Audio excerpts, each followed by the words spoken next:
कार्यक्रम प्रतापगढ़ के इस भव्य आयोजन में मंच की विशिष्ट शोभा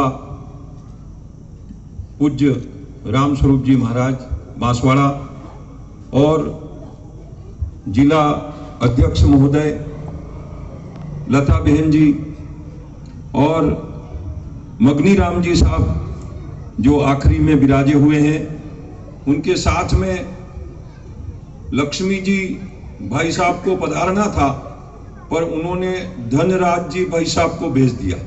स्वागत करिए।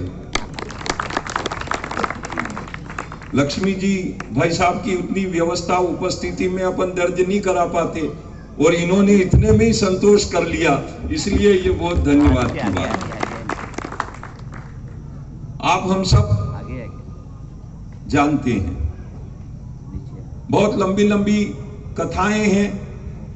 भागवत की कथा पूरी हो सकती है, राम कथा पूरी गाई जा सकती है, लेकिन भारतीय संस्कृति ने जितने आघात सहे हैं, कष्ट उठाए हैं, पीड़ाएं उठाई है, उनका वर्णन कभी पूरा नहीं हो सकता है। न सुनने वालों को इतना वक्त है और न कहने वाले उतना समझा पाएंगे। क्यों? 600 साल मुगलों ने अत्याचार किया है भारत पे, 300 साल अंग्रेजों ने अत्याचार किया है, हो गए 900 साल। अब 9 दिन की कथा में वो पूरा गाया जा सकता है क्या? छोटी सी बात करूंगा। ये रघुपति राघव राजा राम कीर्तन किसने गाया था सबसे पहले भारत में? बताएंगे आप में से कोई? बताओ। रघुपति राघव राजा राम किसने गाया था? गांधी जी ने गाया था। नहीं, कोई और नहीं। और गांधी जी ने नेतृत्व और अगवानी करी थी। काहे कि भारत की मूल विचारधारा का प्रतिनिधित्व किया था, गौ की रक्षा और राम की भक्ति। हर चौराहे पर अंग्रेजों तुम सत्ता छोड़ो या भारत छोड़ो, ये बातें नहीं कही आरंभ में। केवल उन्होंने चौराहे चौराहे पर इस तरह के ये आयोजन उठाए। रघुपति राघव राजा राम पतितों के पावन बनाने वाले सीताराम। जय रघुनंदन जय सिया राम, जानकी वल्लभ ईश्वर अल्लाह तेरो नाम। और सबको सन्मति, वो सन्मति अभी तक आई नहीं है। क्यों नहीं आई? कि धर्म का जागरण नहीं हुआ। हम नारा लगाते हैं धर्म की, कोई बोला अरे धर्म की, और ये मतलब क्या था? धारण करने वाले तत्व हैं ये धर्म। अगर आपके दिल में धर्म है तो आपकी जय हो, और यदि मेरे हृदय में धर्म है तो मेरी जय हो। अधर्म का नाश हो, अधर्म का नाश हो।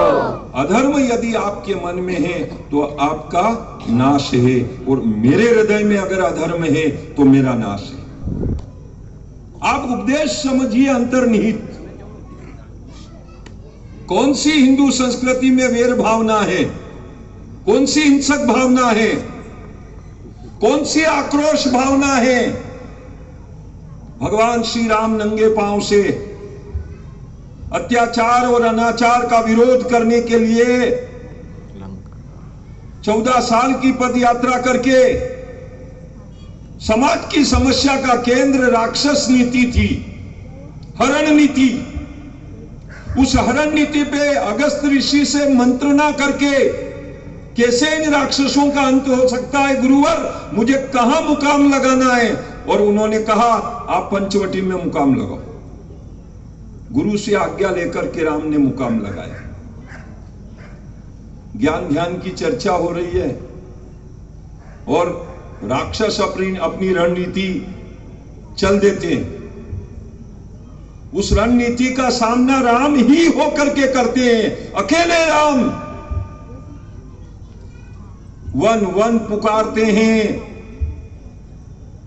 वानरों का साथ लेते हैं, रीछों का साथ लेते हैं और फिर ललकार लगाते हैं। तो रावण भी हंसता है, जिसको स्वयं के पिता ने निकाल दिया है, वो स्वर्ण लंकामयी नगरी के राजा को ललकारेगा, जिससे सारे देवी देवता पनाह मांगते हैं। और जब आया परिणाम तो क्या आया वो पता है आपको? क्यों? यतो धर्मस् ततो जयः। लोग डरे हुए हैं, लोग सहमे हुए हैं, भय बना हुआ है।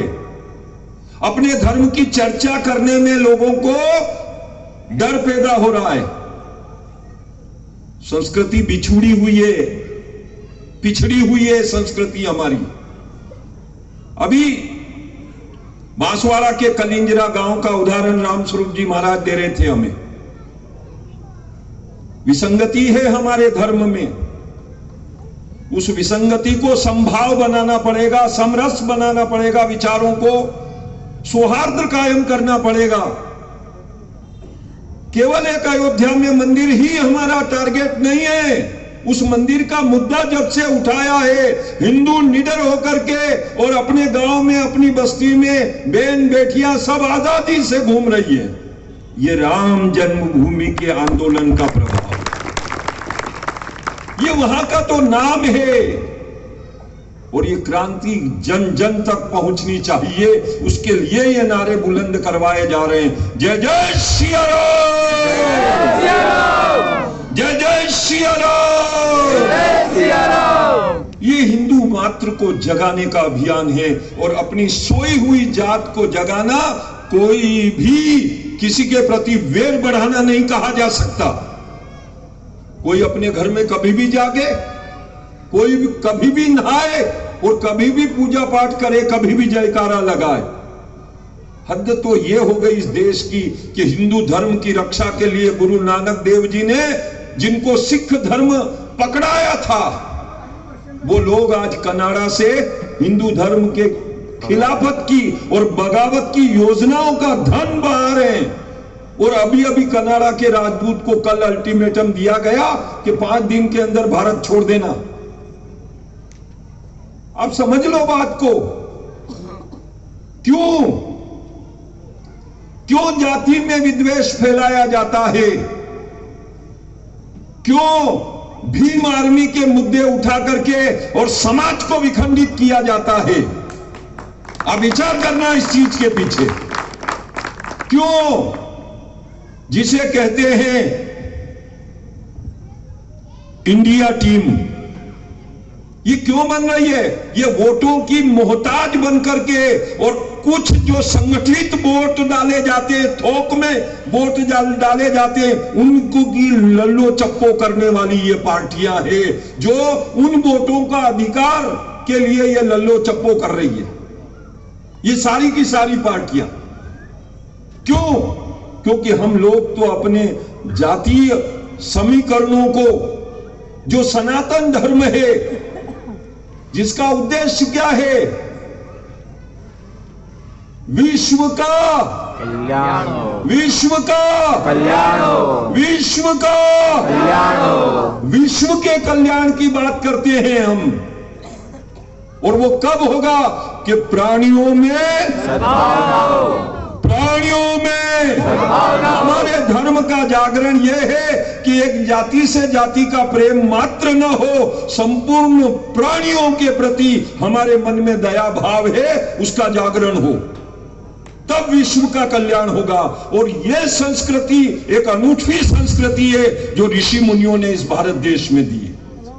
और यही एक कारण रहा कि दूसरों पर हमला कर करके किसी संस्कृति ने 75 देशों पर अपना शासन कायम कर लिया। दूसरों की संस्कृति को पददलित करके कहीं कहीं 70-75 देशों ने अपना झंडा कायम कर लिया। किसी ने 55 देशों पर अपना झंडा कायम कर लिया, किसी ने 8 देशों पर अपना एजेंडा कायम कर लिया। भारतीय संस्कृति का निकला हुआ वो ऋषि सुनक जो केवल नैमिषारण्य में नाम लिया जाता था, उस नामधारी का बंदा हिंदू संस्कृति और गौ पूजा के माध्यम से निकला, मंदिर की संस्कृति से निकला और आज अंग्रेजों के देश का नेतृत्व कर रहा है सफलतापूर्वक। यह नमूना है हिंदू संस्कृति का।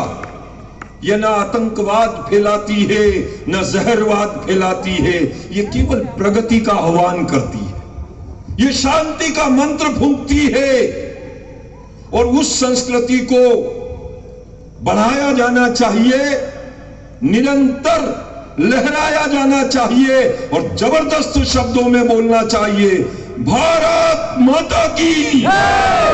मैं बोलूंगा वंदे, आप कहेंगे मातरम। वंदे मातरम, वंदे मातरम। आप सबका यह अभियान यज्ञ जो दिन भर से थके हारे सुबह से आप लोग यात्रा करते हुए आ रहे हैं, आप सबका ये मंगलमय जागरण यात्रा यज्ञ सफल हो, इसी मनोभावना के साथ मैं अपनी वाणी को विराम।